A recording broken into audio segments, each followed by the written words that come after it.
विज्ञान की पढ़ाई कर रहा था, मुझे भारतीय इतिहास के बारे में कुछ ज्यादा जानकारी नहीं थी। और ये सब खत्म करने के बाद, कॉलेज पूरा करने के बाद में फिल्म आई पद्मावती, जिसपे बहुत सारे विवाद हुए। उस उधेड़-बुन में ये जानने की जिज्ञासा हुई कि ये कौन महिला थी पद्मावती, और ऐसी भारतवर्ष में न जाने रजकण में बसी हुई प्रेरणा स्रोत की कितनी सारी कहानियां हैं। आदरणीय सांगला जी, संजय भैया, आप सभी लोगों को मैं समर्पित कर रहा हूं। तो वो 4 पंक्तियां आक्रोश में कहीं कि तुम नवेली पीढ़ियों के सारथी हो जाओगे, थाल पूजा के बनोगे, आरती हो जाओगे, देश के इतिहास का यदि अंश भर जानोगे जब, बस उसी क्षण आप सच्चे भारतीय हो जाओगे।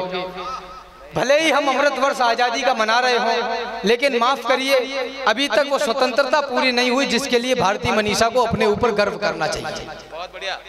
निवेदन करना चाहता हूं, अगर कोई निकलता है लिए शमशीर हाथों में, तो क्या बैठे रहोगे तुम लिए तकदीर हाथों में? उबलता खून नहीं जिसका, ये कैसी नौजवानी है, खड़ा है द्वार पर दुश्मन, पड़ी है हीर हाथों में। यही 2 वस्तुएं हैं युद्ध में जो शेष बचती हैं, अना का नीर या फिर बिलबिलाती पीर हाथों में। इतिहास के उस पक्ष को पढ़ा और एक खंडका तक की यात्रा हुई, जिसकी कुछ एक चीजें मैं आप लोगों के बीच में रखूंगा, और मेरी ऐसी आशा है कि आप उसे पूरी ऊर्जा के साथ सुनेंगे। समय की अपनी सीमा है, मैं शुरुआत कर रहा हूं यहां से। रावल रतन सिंह को चित्तौड़ से बंदी बना के ले जाया गया है, जहां अलाउद्दीन खिलजी के का पड़ाव पड़ा हुआ है। इस पूरे खंडकाव्य की रचना करने के बाद जो ऐतिहासिक त्रुटि हुई, और ये अच्छी बात है, संयोग का विषय है कि उसके बाद में पहली बार इसको यहाँ पढ़ रहा हूँ। मेवाड़ महाराज आदरणीय श्री जी अरविंद सिंह जी ने मुझे बुलाया और उन्होंने इतिहास में करेक्शन करवाया। कहा कि राम रतन सिंह को दिल्ली नहीं ले गए थे, वो सारे कार्यक्रम चित्तौड़ किले के सामने वहीं जिनका पड़ा हुआ था वहीं हुआ था। निवेदन करते स्वागत कि रतन सिंह आजाद हुए तो खिलजी खिसियाया था। भारतवर्ष की मातृशक्ति भी इधर कहीं बैठी हो तो इसको सुने। रतन सिंह आजाद हुए तो खिलजी खिसियाया था, घर में ही मिली पराजय के कारण वो चिल्लाया था। मेवाड़ धरा के कुछ सैनिक पिंजरे को तोड़ गए थे और खिलजियों की आंखों को लज्जित छोड़ गए थे। गोरा बादल चचा भतीजे लाखों पर भारी थे, युद्ध कला के करतब उनके सचमुच तलवारी थे। बिना शीश के युद्ध लड़ा था, कथा अमर कर आए, जीत गई रजपूती और दुश्मन के मुंड झुकाए। तो उधर नगाड़े बजे, इधर दिल्ली में मातम छाया, और अहंकारी खिलजी खुद ही खुद में जल्लाया। बोला सेना से मुस्तंडो जाओ और मर जाना, अपने बेहूदे चेहरे मुझको अब नहीं दिखाना। दिल्ली जैसे बड़े दुर्ग की रक्षा न कर पाई, चंद सैनिकों के हाथों घर में ही मुंह की खाई। वो आजाद परिंदे से आए और उड़ा ले गए, तुम तलवार न खींच सके, वो राजा छुड़ा ले गए। वो आजाद परिंदे से आए और उड़ा ले गए, बहुत बढ़िया। तुम तलवार न खींच सके, वो राजा छुड़ा ले गए। उसने मुझको ललकारा है, मैं उसको ललकारूंगा। घर में घुसकर मारा है, घर में घुसकर मारूंगा। तो हाथी घोड़े सजवाओ, भाले बर्छी उठवा लो, सारी तलवारें तीर कटारी पर धारे रखवा लो। कूच करो, चित्तौड़ दुर्ग की घेराबंदी कर दो। जो आंखें पद्मिनी को देखें वो आंखें अंधी कर दो।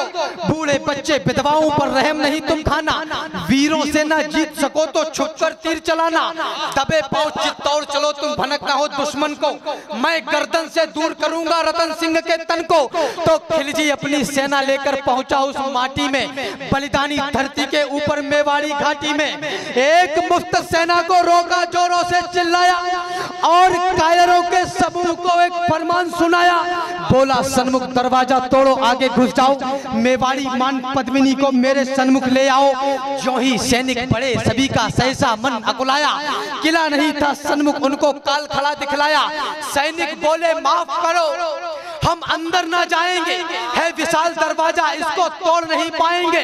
तोड़ पाए तो महाराज हम अपना कफन सिलेंगे, किले के अंदर सोए हुए मेवाड़ी सिंह मिलेंगे। सोए शेर जगेंगे तो फिर सबकी रूह हिलेगी।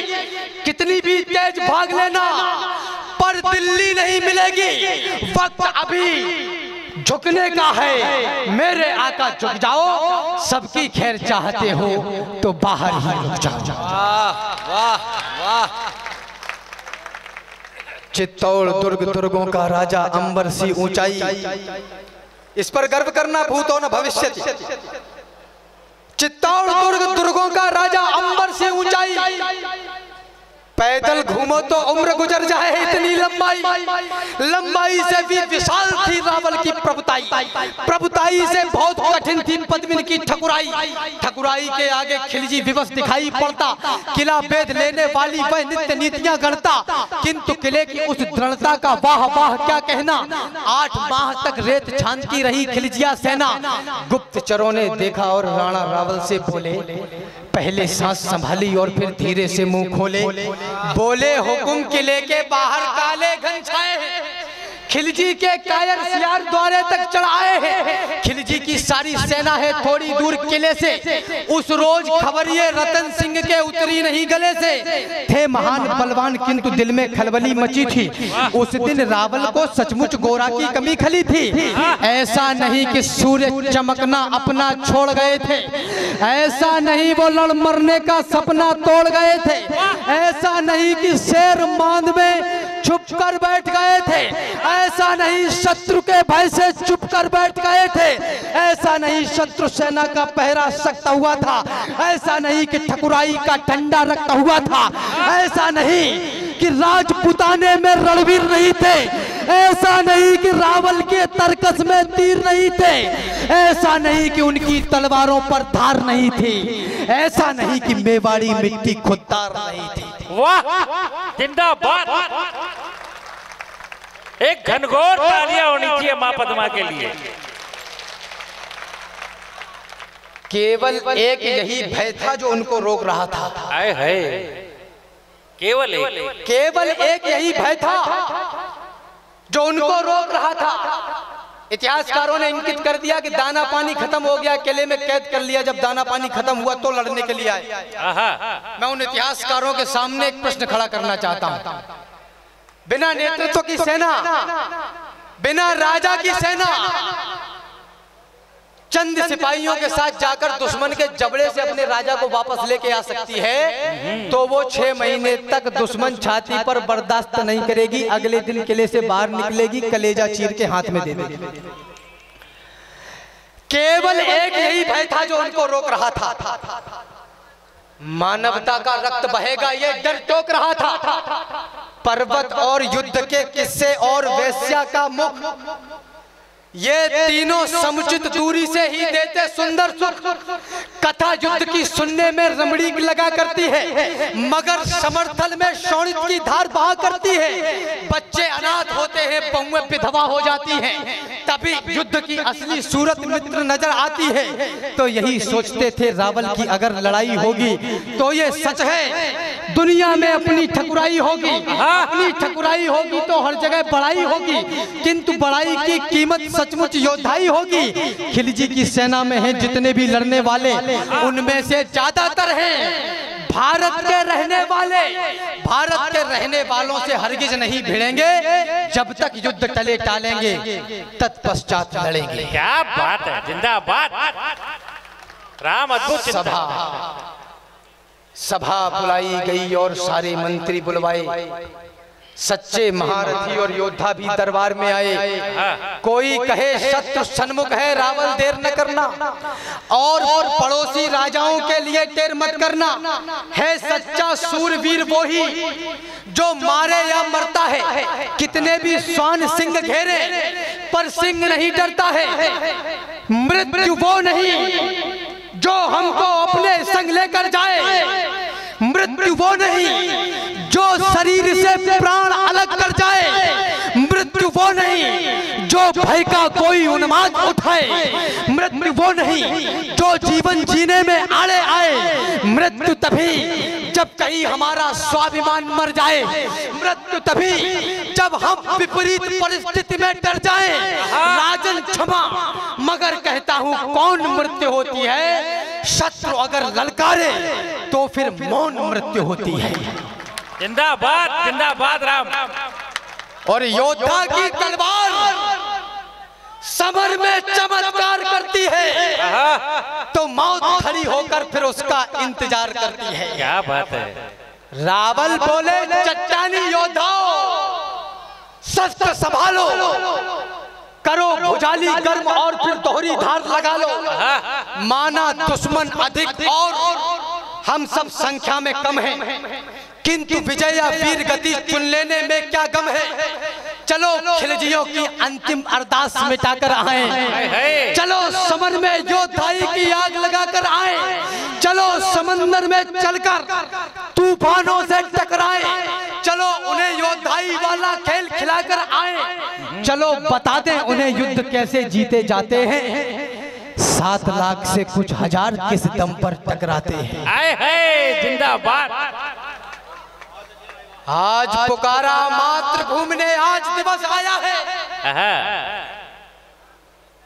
जब योद्धा को मातृभूमि के हित चुना जाता है तो उसके अंदर महाकाल का अंश उतर आता है, मस्तक पर भी दिव्य दामिनी का प्रकाश होता है और कालिका का प्रताप भी आसपास होता है। तन का रुधिर नेत्र के डोरे लाल बना देता है, वह लाल रंग उस लाल को माँ का लाल बना देता है। तब भी जय जयकार हुई थी, अब भी जय जयकार। लाखों से भिड़ जाया करते थे 2-4 हजार। चलो खिलजियों की अंतिम अरदास मिटा कर आए तो अंतिम बार सैनिकों ने अंतिम हुंकार भरी है। रावल बोले चट्टानी योद्धाओं शस्त्र संभालो, करो भुजाली गर्म और फिर दोहरी धार लगा लो। माना दुश्मन अधिक और हम सब संख्या में कम है, किंतु विजय या वीर गति चुन लेने पे क्या गम है। आज पुकारा मातृभूमि ने, आज दिवस आया है, आज कृपा है महाकाल की, क्या अद्भुत माया है।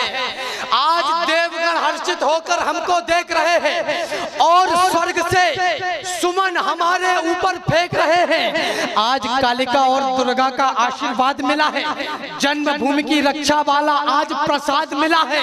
इन कृपा सुमन और आशीषों को व्यर्थ न जाने देना, जीते जी तुम स्वाभिमान पर आँच न आने देना। याद रहे जीते जी दुश्मन अंदर ना घुस पाए और प्रतिष्ठित आन बान पर दाग नहीं लग पाए। याद रहे कि उस योद्धा का मान हुआ करता है जो मातृभूमि की रक्षा में बलिदान हुआ करता है। विजय अगर हो तो ऐसी कि अंबर पुष्प गिराए और वीर गति हो तो ऐसी इतिहास अमर हो जाए। वाह वाह वाह वाह वाह वाह, जिंदाबाद राम।